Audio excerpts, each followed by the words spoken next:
Donc, monsieur le maire, l'aménagement est prévu du côté du chemin de l'Arsenal, donc à Gétigné. Déjà, la première chose que je voudrais vous demander, est-ce que ce chemin de l'Arsenal est vraiment privé ou est-ce qu'il est public ou un peu les deux? Alors, la réponse est un peu les deux. Peut-être refaire la genèse de ce projet d'aménagement qui a été inscrit au PLU de Gétigné avec une orientation d'aménagement. Et donc un promoteur privé a déposé un dossier d'aménagement de ce secteur dans lequel figure effectivement le chemin concerné par la discussion, avec une partie publique, un chemin rural sur la partie haute du tronçon, et une partie privée, totalement privée, sur la seconde partie qui rejoint le pont de l'Arsenal. Est-ce qu'il fait partie du circuit pédestre? Alors oui, bien évidemment, je pense que l'ensemble des Gétinois, Clissonnais, Cugandais et au-delà connaissent ce circuit de grande randonnée.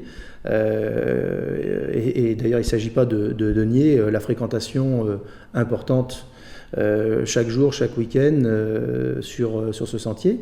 Je crois que qui rejoint le pont de l'Arsenal pour aller vers la Vendée, et puis qui rejoint Clisson le long de la Garenne-le-Maux. Donc il est inscrit également au PDIPR. C'est évidemment parmi les critères demandés à l'aménageur, le pouvoir conserver la continuité de ce GR. Donc bien un projet d'aménagement, alors plus qu'un projet puisque c'est déjà commencé. Est-ce que vous pouvez déjà nous présenter un peu ce projet? Oui, alors je pense qu'une partie des méprises ou de l'information parfois erronée qui peut être faite, c'est qu'on est sur un projet un peu ancien, puisque le permis a été accordé le 15 janvier 2019 et qu'il y a eu de nombreux échanges entre l'aménageur, parce que encore une fois c'est un projet privé porté par la société Acante, en accord avec les propriétaires privés, les riverains, et cette société a déposé un permis dans le courant de l'année 2018, permis qui a été regardé évidemment de près par les services instructeurs, permis pour lequel l'ABF a été consulté puisqu'on est dans le périmètre de la Garenne-le-Maux, permis sur lequel également ont été consultés les services du département puisqu'il y a une liaison cyclable dont on parle peu mais qui est importante. Vous savez que dans le cadre du tronçon Nantes-Clisson qui vient jusqu'à Gétigné et rejoint la Vendée par le pont de l'Arsenal, il fallait aussi assurer cette continuité. Donc un certain nombre de contraintes et un niveau d'exigence très important ont été demandés à l'aménageur, qui a répondu pour l'essentiel à l'ensemble de ces contraintes de continuité, de qualité paysagère, et donc un permis a été signé, permis aujourd'hui purgé qui n'a été contesté par personne. Alors, il y aura plusieurs maisons. Qu'est-ce qu'il va y avoir dans ce lotissement? Oui, alors l'idée de l'orientation d'aménagement et du projet qui en découle, c'est un front bâti le long de l'avenue Xavier Rinaud, donc plutôt un front un peu plus dense, plus urbain, avec des maisons mitoyennes possiblement, et puis en retrait, avec un accès donc, qui se fait par le rond-point, une impasse, permettant de desservir des lots un tout petit peu plus grands, tout en respectant les logiques de densification prévues dans le cadre du SCOT, c'est-à-dire la vingtaine de logements à l'hectare. Donc on a en tout une trentaine de logements, y compris un ensemble social qui n'est pas encore sorti et qui nous sera présenté, un ensemble de 8 logements sociaux. Le tout dans un cadre paysager valorisé, dans le respect des arbres remarquables et de la biodiversité en place. Et puis en assurant effectivement la continuité du sentier de randonnée, de la piste cyclable qui déboucheront au droit du chemin de la promenade pour assurer le plan de continuité communal, mais c'est un autre sujet. Donc en revenant sur ce chemin de l'Arsenal qui est donc juste à côté, il y a un collectif qui s'est constitué parce qu'il n'est pas forcément d'accord à ce que vous allez faire sur différents points. D'accord. Alors le premier point où il y a une contestation, c'est que les terrains et et donc qui touche effectivement ce sentier, vous l'avez vendu à 1 euro symbolique. Alors pourquoi ce prix si peu bas, je dirais? Alors, vous faites allusion à une délibération du 25 juin dernier qui autorisait effectivement la municipalité et son maire à envisager la cession d'une partie du chemin, ne serait-ce que pour créer l'accès à l'aménageur, et puis une autre partie à un des riverains. Donc un de ces riverains, monsieur Richard, Paul Richard, c'est pour l'historique de l'histoire, c'est la famille Richard qui avait cédé le chemin au franc symbolique à l'époque à la commune. Il semblait, par un juste retour des choses, que de faire une proposition équivalente semblait assez équilibré. Et puis pour ce qui s'agit de la question de l'aménageur, sur la partie haute du chemin, eh bien, la nécessité d'aménager et de rejoindre encore une fois ce giratoire qui est en dehors du périmètre d'aménagement, mais pour lequel l'aménageur s'est engagé à respecter les prescriptions et à faire l'ensemble des travaux. Il semblait que cette balance était plutôt favorable à la collectivité qui aurait dû engager des dépenses beaucoup plus importantes que 7 euros dans le cas contraire. Et d'autant plus que la surface était minime. Oui. Alors, chaque mètre carré est important, mais la première partie nécessaire à l'aménagement représente quelques dizaines de mètres carrés tout au plus, donc c'est assez modeste. Alors, par contre, toujours en descendant au niveau de ce chemin, le propriétaire du bas, donc il y a une partie du chemin qui lui appartient, c'est bien privé. Alors oui, c'est une confirmation importante et une information essentielle dans la compréhension de ce dossier. La seconde moitié du sentier appartient à un des riverains jusqu'au pont de l'Arsenal, voilà, sur la partie qui est enrobée. Voilà, c'est une propriété privée sur laquelle aujourd'hui aucune convention n'existe. Donc c'est une tolérance de la part de ce riverain. Et dans le cadre des accords, des négociations entrepris par l'aménageur, il a été pensé que déplacer le chemin au sein du lotissement était une solution qui permettait d'assurer la continuité, la pérennité de ce chemin, tout en répondant évidemment aux enjeux qui y sont liés. Alors, est-il exact également qu'il veut récupérer ce bout de chemin, qui lui appartient donc?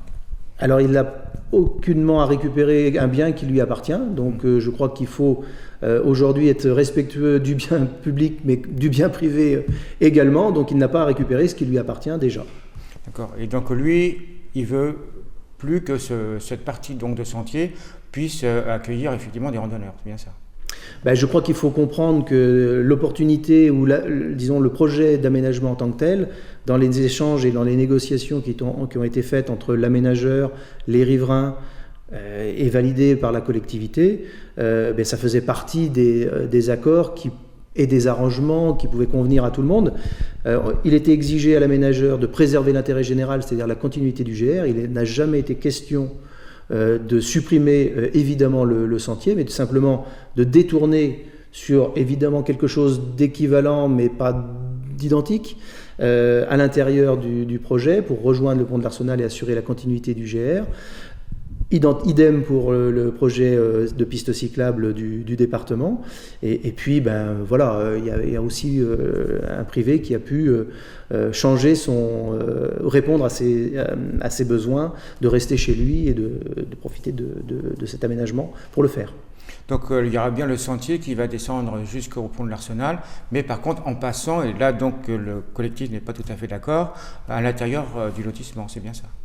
Alors, d'accord ou pas, l'idée c'est encore une fois de déplacer à l'intérieur du projet le sentier pour en assurer la continuité.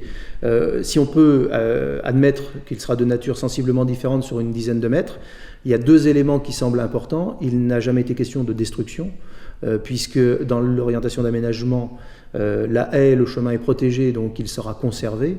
En revanche, il ne sera plus fréquenté puisqu'il aboutira en impasse chez un privé qui ne souhaite plus aujourd'hui que le passage soit autorisé.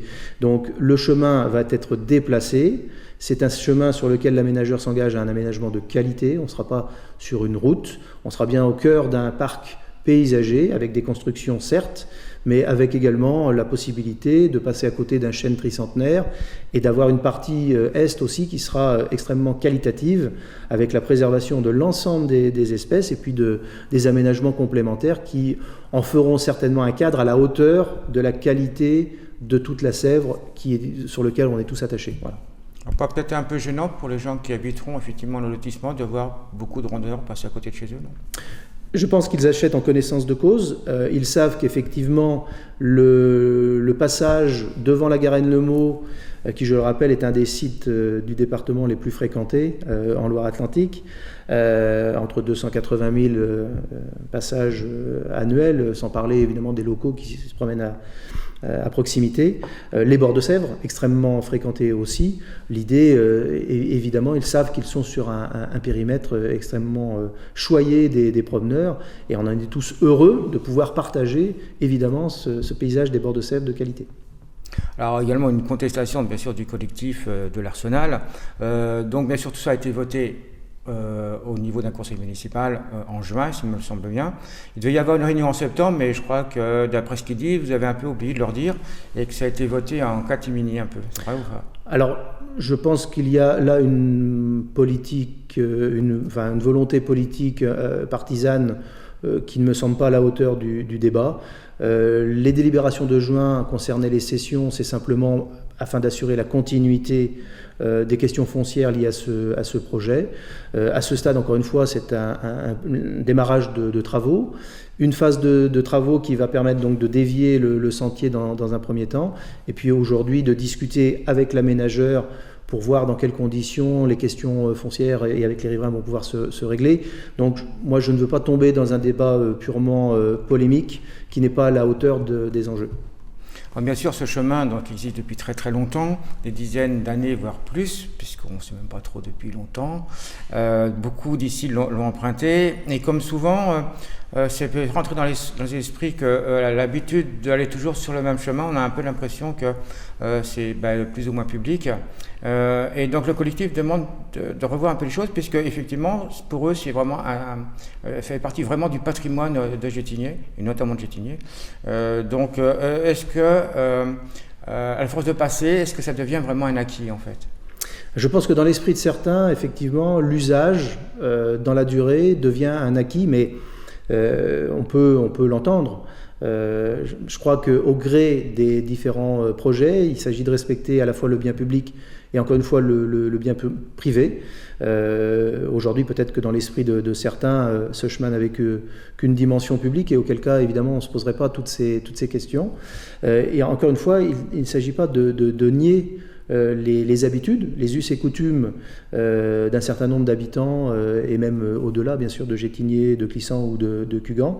Mais encore une fois, dans ce projet, il s'agit bien d'assurer la continuité et de proposer une alternative. Donc on peut discuter de la qualité de l'alternative, il n'y a pas de sujet là-dessus. Encore une fois, ce qui est un peu embêtant dans cette affaire, c'est qu'on ne regarde pas ce que pourrait être le résultat final. On fait un peu d'une certaine manière une sorte de procès d'intention, jugeant que évidemment ce qui sera après sera moins bien que ce qui existe aujourd'hui. Je crois que ce qui est important, c'est d'assurer la pérennité, de pouvoir accéder au bord de Sèvre. Ça, c'est extrêmement important. En revanche, parfois, pour des raisons juridiques, de propriété, de projet, il faut parfois dévier les choses, on peut le regretter, mais encore une fois, moi je crois qu'il faut regarder le résultat final qui ne sera pas si à côté de ce que l'on a aujourd'hui, même si ce sera sur quelques dizaines de mètres d'une nature un peu différente. Alors bien sûr, un autre proche du collectif, d'après eux, vous n'êtes pas assez proche des riverains et notamment, je dirais, des citoyens en règle générale. Est-ce qu'il y a une bonne communication, d'après vous, entre donc, ces citoyens et vous-même ? Alors, j'entends le reproche. Je préfère les propositions, moi, aux reproches. Après, j'ai envie de dire que on ne fait jamais suffisamment en matière de communication. C'est sûrement un constat qu'on fait entre élus. Voilà, il faut toujours expliquer, réexpliquer les choses. Maintenant, une fois qu'on a dit ça, ça ne veut pas dire non plus qu'il faut faire de la désinformation ou dire n'importe quoi. La porte est toujours ouverte. Je crois que c'est encore une fois un dossier qui a été longuement mené par un promoteur privé. Les riverains ont été entendus, la collectivité, on lui a présenté un projet, on l'a certes validé, mais de prétendre qu'il n'y a eu aucune discussion, aucune concertation, voilà, moi j'ai vu personne au moment de la délivrance du permis. Voilà, je pense qu'il y a aussi une forme d'opportunité et de moment. Voilà, c'est bien de vouloir exister, mais l'essentiel c'est aussi de comprendre la genèse l'histoire d'un projet. Et après, voilà, on peut toujours faire davantage en matière de communication, j'en conviens. Alors, l'une de leurs propositions, serait-il possible d'avoir une rencontre autour d'une table et pouvoir discuter avec vous? Mais encore une fois, la porte est toujours ouverte. Ce que je constate, c'est qu'on allume aujourd'hui un incendie et quand la maison a brûlé, on se dit oh mince, on aurait peut-être pu faire différemment. Je crois que, encore une fois, tout est possible. Le dialogue est toujours possible. Encore une fois, on a la main sur ce dossier. Il y a des discussions qui sont en cours avec l'aménageur. Le moment venu, des propositions seront faites. Maintenant, s'il y a des propositions, moi je suis preneur. J'entends plus de critiques que de propositions, mais je crois que c'est une habitude pour certains depuis quelques mois. Je le regrette. Voilà. Merci, monsieur le maire. Et je vous en prie.